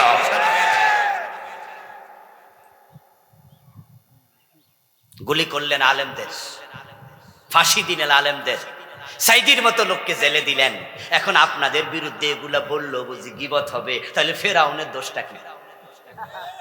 ঠিক কিনা? ঠিক কিনা? ওই ফেরাউনও তো নবী মুসারে মারছিল, মারতে গেছিল। বন্ধুরা আমার, গীবত কি? গীবত হলো কারো ব্যক্তিগত দোষ চর্চা, যেটা দেশ এবং জাতির জন্য ক্ষতিকারক নয়। বড় সাবধান। قال رسول الله صلى الله عليه وسلم الغيبة أشد من الزنا। যেই জঘন্য গুনাহটা অ্যাভেলেবল হয় সেটা হলো গীবত। খাবার টেবিলে বসেও জিনার মতো গুনাহ, গীবত হলো জেনার চেয়ে আরো জঘন্য। হাজি গাজী মাওলানা হুজুর সবাই আমরা গীবত মাঝে মাঝে করে ফেলি, এটা বড় জঘন্য পাপ রে ভাই। রাসূল যখন বললেন জেনার চেয়ে গীবত খারাপ, এক সাহাবী তো বুঝলেনই না, তিনি দাঁড়ায়া গেলেন, ইয়া রাসূলুল্লাহি কাইফাল গীবাতু আশাদ্দু মিনাজ জিনা। গীবত জেনার চেয়ে কেমনে খারাপ আমি বুঝলাম না। রাসূল জবাব দেন, শোনো, ইন্নার রাজুলা ইয়াজনি ফায়াতু সুম্মা ইয়াতুবুল্লাহু আলাইহি ওয়া ইন্না সাহিবাল গীবা লা ইউগফারু লাহু হাত্তা ইয়াগফিরাহা লাহু সাহিবু। সাহাবী বলো, হুজুর জেনা তো বড় মারাত্মক জিনিস, কিন্তু গীবত তো আমরা নরমালি এটাকে হালকা মনে করি, কিন্তু আপনি বললেন জেনার চেয়ে খারাপ কেমনে? রাসূল জবাব দেন, শোনো, কোন ব্যক্তি জেনা করার পরে গোপনে তাওবা করবে, এমনও হতে পারে আল্লাহ ক্ষমাও করে দেবে গোপনে। কিন্তু তুমি যদি কারো গীবত করো, গোপনে ক্ষমা চাইয়া লাভ নাই। যার গীবত করেছো সে ক্ষমা না করলে আল্লাহ ক্ষমা করবে না। কি বিপদ না এবার। আমরা কিন্তু মাঝে মাঝে এমন কিছু লোকের পার্সোনাল বিষয় অ্যাটাক করি, গীবত করি, ওই লোকের কাছে ক্ষমা চাবো, এর তো খুঁজেও পাবো না, অথচ মইরা গেছে, অথবা সে এমন ভিভিআইপি, তার কন্ট্রাক্টে যাওয়ার সুযোগ আমাদের নাই। তাহলে আল্লাহর কাছে ক্ষমা চাইয়াও লাভ নাই। এই গুনাহ লইয়াই বললেন, হতে পারে একটা কবিরা গুনাহ আপনার জাহান্নামে হওয়ার জন্য যথেষ্ট। নাহা রাসূলুল্লাহ সাল্লাল্লাহু আলাইহি ওয়াসাল্লাম আনিল গীবা ওয়া ইসতিমাইল গীবা। রাসূলুল্লাহ নিষেধ করছে গীবত করো না। তারপরে এবার বলেন গীবত শুনিও না। রাতের বেলা খাইতে বসছে ইমাম সাহেব, হুজুর মসজিদের ইমাম সাহেব, মাহফিলের বড় বক্তা মুফাসসির। যাওয়ার পর ওনার বউ বলতেছে, শুনছেন নি, মহিলা মানুষরা তারা কিন্তু পারিবারিক অনেক বিষয় স্বামীদের কানে দেয়, শাশুড়ির বিরুদ্ধে ছেলের কানে দেয়, এমন বৌমা আছে না? শাশুড়ির প্রতি ছেলেকে বিরূপ করে, মায়ের প্রতি সন্তান। শুনছেন নি, আপনার মা এটা আমারে কইতে পারেন, শুনছেন নি আপনার ভাবি আমার এটা কইছে। যখন অন্য নারী অন্য ব্যক্তির ব্যাপারে কথা শুরু হয়ে গেল, পার্সোনাল বিষয়, তখন আপনি কি বলবেন? রাসূল বলছে গীবত শুনিও না, গীবত তো করবা, এ না শুনবা না। আপনি তখন বলবেন যে ঠিক আছে, তাহলে বিষয়টা উনার সামনে বলো, উনাকে আমি ডাকি, মারে ডাকি, তোমার তো আমার মায়ের ব্যাপারে অভিযোগ, আচ্ছা ঠিক আছে আমার মাকে ডাকি। তখনই আপনার বউ বলবে না আম্মার সামনে কমো না, বলে যাহা সামনে বলার সাহস নাই তা পিছনে বলিও না, গীবত শেষ। আচ্ছা আমার ভাইয়ের বউয়ের ব্যাপার অভিযোগ, আমার ভাস্তির ব্যাপার অভিযোগ, আমার আপন বোন নিয়ে তুমি কথা বলছো, দ্যাটস ওকে, আমার বোনকে ডাকি। আপনার বউ বলবে না না না, আফার সামনে কমো না, তাহলে চুপ থাকো, যা সামনে বলবে না তা পিছনে বলবে না। কিন্তু আমরা কি করি? আমরা এবার শুনতেছি মনোযোগ দিয়া, কারণ বউ তো আমার প্রেয়সী, আমার কাছের মানুষ, আমার মহব্বতের একজন কলিজার টুকরা, আমার অর্ধাঙ্গিনী, উনি বলবে আমি শুনবো না, এটা কি হয়? আমি বলছি আচ্ছা আচ্ছা, হয়ে গেছে গীবত স্বরূপ। এবার আমার ছেলেটা বলে আব্বা আম্মা ঠিক কইছে, শাশি আসলেও খারাপ। এবার আমার মাইয়া কয় আব্বা আরো খারাপ। শয়তান কয় একটু আগুন লাগাইছি, কেউ তেল ডালে কেউ ঘি ডালে, জ্বলুক আগুন, একসাথে সব জ্বলে যাবে। এক গীবতে বাবা মা ছেলে মেয়ে সবাই একসাথে, শয়তান হাততালি দেয়। হাজী সাহেবরে দিয়া জেনা করাইতে পারবো না, মাওলানা সাহেবরে দিয়া জেনা করাইতে পারবো না, কিন্তু ওকে দিয়ে গীবত করানো সহজ। সাবধান মুসলমান। রাসূলুল্লাহ সাল্লাল্লাহু আলাইহি ওয়াসাল্লামের কাছে মা আয়েশা একদিন হযরত সাফিয়া বিনতে হুই বিন আখতাব, উনার সতীন রাসূলুল্লাহর আরেকজন স্ত্রী হযরত সাফিয়ার ব্যাপারে মন্তব্য করলেন, যেটা পার্সোনাল অ্যাটাক ছিল, গীবত। মা আয়েশাকে রাসূলুল্লাহ সাল্লাল্লাহু আলাইহি ওয়াসাল্লামের সামনে রাসূল যখন আসলেন, মা আয়েশা জিজ্ঞাসা করে এতক্ষণ কোথায় ছিলেন? রাসূল বলে কেন? এতক্ষণ সাফিয়ার ঘরে ছিলাম। তখন মা আয়েশা বলতেছে হাসবুকা মিন সাফিয়াতা, তাহলে আপনি সাফিয়ার ঘরেই থাকতেন, এ নাইলেন কেন? স্বামী স্ত্রীর কিছু হালকা টকজল মিষ্টি আলাপ। সতীন তো সতীনের ঘর থেকে আসছে, মা আয়েশা গড়ির দিকে হয়তো তাকাচ্ছে, গড়ি তো দরকার ছিল না, সময়ের দিকে দেখছে, কিরে ওই ঘরে এত সময় কেন দেয়, আমার ঘরে কেন আসছে না? হয়তো রাসূলকে পাওয়ার জন্য উনি উদ্গ্রীব, তাই বলছে এতক্ষণ একটা সাফিয়ার সাথে গল্প করছিলাম, কই যে সাফিয়া, ইশারা দিছে। হয়তো সাফিয়া একটু দেখতে খাটো ছিলেন, ইশারা দিছে, ওই ওই ওই দুরা বাটন নিল থাকতো। আমার কাছে আসছেন, নবীজি জবাব দেশ, আয়েশা লাকাদ কুলতি কালিমাতান, তুমি সাফিয়াকে বেটে বলে তার আকৃতি নিয়ে তুমি এমন একটা কথা বললে, লাউ মুজিজাত বিমা ইল বাহর লা মুজিজাতহু, তোমার এই মুখের কথাটা এতটা জঘন্য যেটা শুনলে সাফিয়া বড় কষ্ট পাবে। আমার আকৃতি নিয়ে আয়েশা আমারে খোঁটা দিছে, তোমার কথাটা এতটাই জঘন্য, সমুদ্রের পানিতে যদি মিশানো হয় সমুদ্রের পানি সহ নাপাক হয়ে যাবে। গীবত ব্যক্তিগত এটা। আল্লাহর হাবিব জিজ্ঞাসা করছে, তাদরুনা মাল গীবা, এ আমার সাহাবারা গীবত আসলে কি বোঝো? কালু আল্লাহু রাসূলু আলাম, সাহাবারা বলে আল্লাহ এবং রাসূল ভালো জানে গীবত কাকে বলে, আমরা জানি না ভালো। রাসূল জবাব দেয়, গীবত হচ্ছে যিকরুকা আখাকা বিমা ইয়াকরাহু, তোমার ভাইয়ের পিছনে তুমি তাকে নিয়ে এমন কথা বললে যেটা সে কষ্ট পাবে, শুনলে অপছন্দ করবে। আমার পিছনে আপনি বললেন যে আবুল কালাম আজাদ হুজুর মাশাআল্লাহ ভালো ওয়াজ করে, এটা গীবত। যদি বলেন যে কি যে কয় কিছু বুঝে, এটা হলো গীবত। আমি যদি শুনি যে কি রে কইলো রে, এই 1 ঘন্টা লাগাই এত কষ্ট করে বুঝাইলাম, উনি কইলো কিছু বলে বুঝেই না, তাহলে আমার ব্যাপারে কি মন্তব্য করে? বললাম যে এই লোকটা ভালো না, মুখের ভাষা ভালো না, এই কথাটা পিছনে বললেন, এটা গীবত, শুনলে সে কষ্ট পাবে। এবার সাহাবী বলছি, ইয়া রাসূলুল্লাহ ওয়া ইন কানা ফি আখি মা আকুল, হুজুর আমি যে বলেছি যাহা তাহা যদি আমার ভাইয়ের ভিতরে থাকে এটাও কি গীবত? আমি তো মিথ্যা বলিনি, আসলে তার মুখের ভাষা খারাপ। রাসূল বলে, হ্যাঁ, ওয়া ইন কানা ফি আখি, তোমার ভাইয়ের মাঝে যদি সেটা থাকে, ফাকাদ গাতাবতাহু ওয়া ইল্লাম ইয়াকুন ফিক ফাকাদ বাহাত্তাহু, তুমি যদি সত্যটাই বলো তার পিছনে কেন বললে, এজন্য গীবত হলো। আর যদি সে এটা না করে তুমি বানাইয়া বলো, আরো জঘন্য, এটা অপবাদ, এটা বহতান, এটা আরো খারাপ। তাহলে গত 15 বছর যে সমস্ত আলেমদের বিরুদ্ধে মিথ্যা মামলাগুলো হয়েছে, এটা কি গীবত না অপবাদ? ওইটা ছোট হয়েছে না আরো বড় খারাপ হয়েছে? আরো জঘন্য, পুরা রাষ্ট্রযন্ত্র অন্যায়ের উপরে ভাসমান ছিল। মামুনুল হক ভাইকে ধইরা নিল, তারপরে মামলা দিল বউরে দিয়া, কি আসি কি আসি, তাও কিসের মামলা? দর্শন। আচ্ছা, বউ বুঝি দর্শন করা লাগে, তো বেডি বউ হয়েছে কেন? তারা প্রশ্ন করছে, উনি যে আপনার বউ তার প্রমাণ দেন, দেখেন আপনার কাবিননামা। আচ্ছা, আমরা যে বউ লইয়া বিভিন্ন জায়গায় যাই, কাবিননামা লইয়া যাই। আচ্ছা, বাংলাদেশে আর দ্বিতীয় কোন ব্যক্তি খুঁজে পাবেন যার বউ প্রমাণের জন্য কাবিননামা চাওয়া হয়েছে? তো মামুনুল হকের কি দোষ?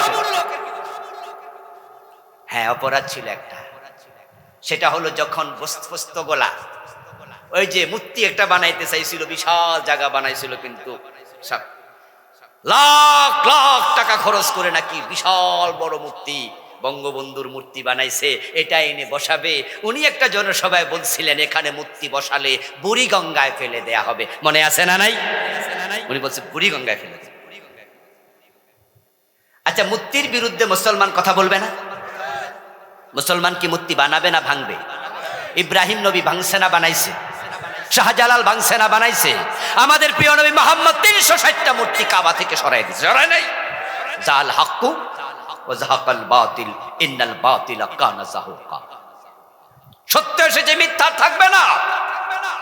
মুসলমান মূর্তি বানাতে আসে নাই। তারা লাগাতার 15 বছর ক্ষমতা পাইয়া এমন বেপরোয়া হয়ে গেল যে আমরা আলেমরা বলেছি, আরে বাবা, মূর্তি বানায়ও না, রহমতের ফেরেশতা নামবে না, এটা হারাম, এটা নিষেধ। বঙ্গবন্ধুর প্রতি আমাদের অশ্রদ্ধা নাই, উনাকে আমরাও ভালোবাসি, তিনি স্বাধীনতার স্থপতি ছিলেন, কিন্তু তাই বলে মূর্তি বানাতে হবে কেন? মূর্তি তো আমার বাবারটা বানাইলে আমি তারও বিরুদ্ধে কথা বলবো, এটা আমার ঈমান। কথা কি ক্লিয়ার না? কেউ যদি আমার বাবার মূর্তি বানাতে চায়, আমরা বলবো বানান? বলবো না, এটা অসম্ভব। না না না, হুজুররা বোঝে না, হুজুররা বোঝেই না। আমরা তো মূর্তি বানাই না, আমরা বানাই ভাস্কর্য। আরে অন্দরে হাইকোর্ট দেখাইছে, নাম পাল্টাইছে, এই চাচা সুদ খান, না না সুদ খাই না, মুনাফা খাই। এখন আরবিতে খায়, আগে বাংলায় খাই। বাড়াবাড়ি রেজাল্ট ভালো হয় না, তার ফলাফল 5 তারিখে নিজের চোখে তোমরা দেখেছো। এই মরা মানুষটা এতটা বেজ্জতি এই বাংলাদেশে হোক, এটা আমরাও চাই না। এমন মূর্তি ছিল যেটার মাথায় উঠে প্রস্রাব করা হয়েছে, ঠিক না? আপনারা দেখেন না ভিডিওতে? কেন মরা মানুষটাকে বেজ্জতি হতে হবে? বাড়াবাড়ির ফল কখনোই ভালো হয় না। আমার বন্ধু, মুখের হেফাজত করুন, মিথ্যা বলবেন না। কাল রাসূলুল্লাহ সাল্লাল্লাহু আলাইহি ওয়াসাল্লাম, ইযা কাযাবাল আবদু তাবাআদানহুল মালাকু মাইলান মিন নাতনি মা জাআ বিহি।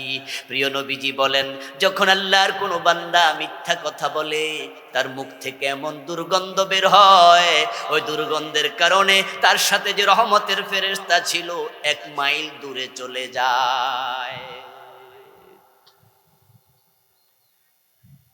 এবং একজন মানুষ যখন মৃত্যু হয়ে যায়, মিথ্যা কথা বলতে থাকে, তখন ওই ব্যক্তি থেকে আল্লাহ রহমতের চাদর সরায়া নেন। রাসূল বললেন, কাবুরাত খিয়ানাতান, এটা সবচেয়ে বড় নিকৃষ্ট খেয়ানত। আনতু হাদ্দিসা রাজুলান, তুমি একজন ব্যক্তির সাথে এমন কথা বললে, ওয়া হুয়া বিকা মুসাদ্দিক ওয়া আনতা বিহি কাযিব, তুমি বলার পরে সে মনে করলো তুমি সত্য বলেছো, অথচ তুমি মিথ্যাবাদী। এর চেয়ে বড় খেয়ানত হতে পারে না। বাজারে গিয়ে দেখবেন, দোকানদার যদি 100 জন থাকে, 90 জন মিছা কথা কয়। বাংলাদেশে নাকি ব্যবসায়ীটা পুঁজি। আগে ব্যবসার পুঁজি ছিল টাকা, এখন মুক্তবাজার অর্থনীতি।